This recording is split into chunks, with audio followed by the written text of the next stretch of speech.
So then we come to understanding another subject called culture. So another influencing factor. We have completed social class, and earlier also we have completed family and those aspects. Now we come to understand culture and its impact. Culture is a influence on an individual. So culture is very simple terms the personality of the society. So culture of India is being talked about generally. Okay. So culture of religion is not talked about. It's like a culture. So India represents a particular culture.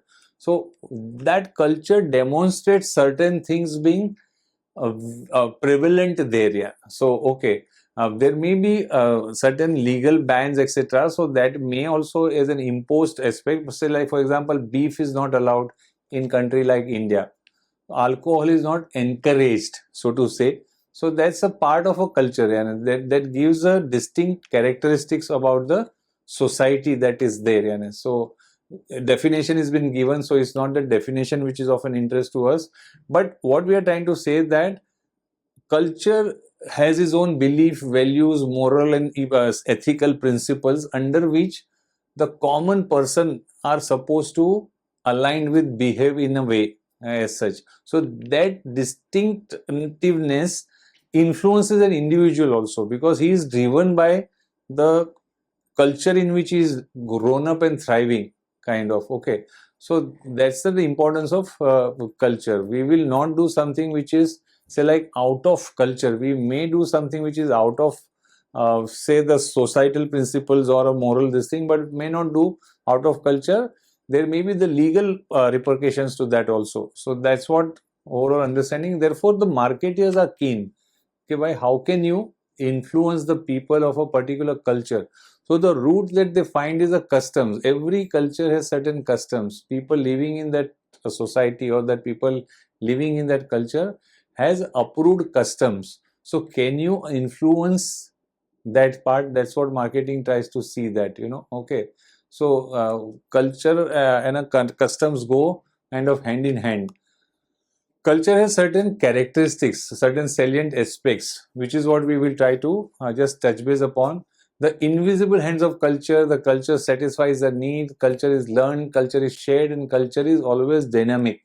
So invisible hands of culture means knowingly, unknowingly. Unknowingly also we have imbibed various things in us, which is a result of the culture in which we have grown up. So that invisible hand shapes my usage habits, shapes my consumption habits, shapes my preference for the product, shapes my rejection of the nature of product or the service, etc. So that's what you call an invisible hand. It satisfies the need. Culture allows you to do certain things in a way it is expected to be done, provides you the means also and the routes also. So it like satisfies my need. So need arousal and need fulfillment kind of thing has been well laid out in my culture. So that's what it satisfies the need, is a learned things. And as you grow up, you start learning. Cultural values are being taught to you both at the family level, parental level, to like school level, etc. So you are learning the cultural aspects of the society in which you are getting up, coming up, etc. Culture is shared. So India is very, willing to share the cultural ties with Russia, cultural ties with, say, Indonesia or say US or Britain, etc. So it means that the culture can be shared. There is an exchange of cultural programs, as we hear, the exchange of cultural program, because each culture wants to know what is about the other culture that is so unique, distinct, makes them like that, etc. So culture is something which is shareable. It can be shared. Sharing may impact or influence. So like we are getting influenced by Western culture, as we say. So our food habits, our cloth habits, our various things are getting shaped up by Western culture influence on us. Culture is dynamic. Culture keeps changing constantly due to the impact of time, due to the impact of other external environmental factors. When I say external, means environment is not heat, cold, etc., but what people see and hear around, and what is going on and going around in the world, in the continent at large, impacts the culture.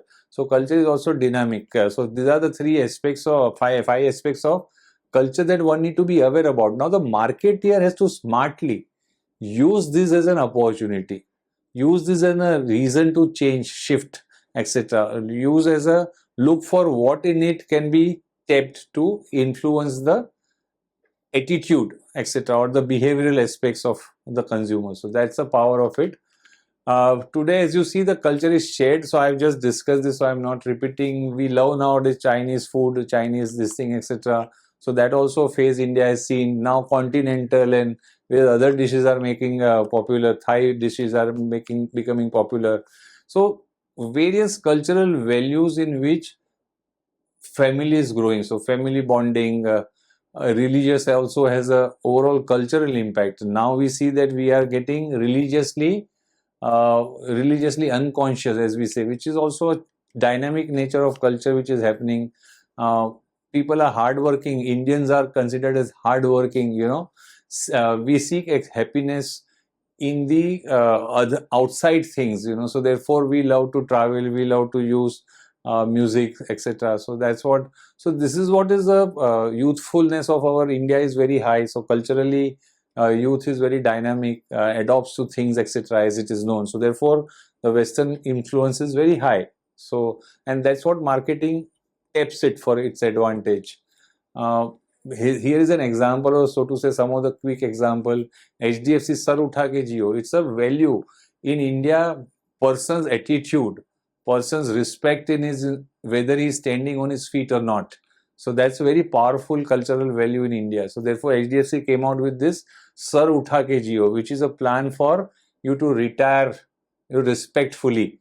Even in your retirement life, you can live with your sir, sir utha ke jiyo. That's what, you don't have to beg and borrow from others.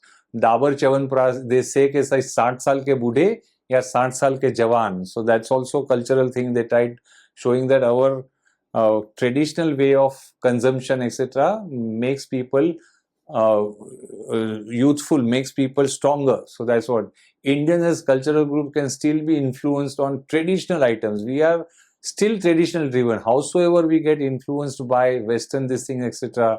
So things like saris, ornaments, bindis, etc., are still part of our style statements. So you see, old rituals for Gen X. So parachute advance, parachute realize that the Gen X may not like the oiliness of the hair visible. So they have created an oil which is parachute advance, which will not give the oily feeling, and yet it will provide the nourishment needed. So adventurous outlook, thumbs up. Yeah, it's like trying to build and kind to capitalize on that. Levi's denim, where it is trying to promote this for the even older generation, and gap between young and old they are trying to remove. Marks and Spencer. So various things are using the cultural dimension of Indian society to capitalize a market for them. So that's the power of culture. What advertisers have realized is that the advertisements can influence the subcultures also and values, etc., not the core culture. You cannot really make the core culture change. So that's where the advertiser tries to focus something which is a subcultural aspects. Those who did not understand these aspects about India have realized painfully that Indians with whom they are dealing with is a conservative Indian, and they believe in traditional value, and then they failed. They strongly came in India asking to break certain cultural thread, and then they realized that India, all said and done, adopting Western culture, changing the social cultural threads, are dimensions are changing, but it's not as open as yet what they expected it to be, and therefore their communication has failed to make the difference.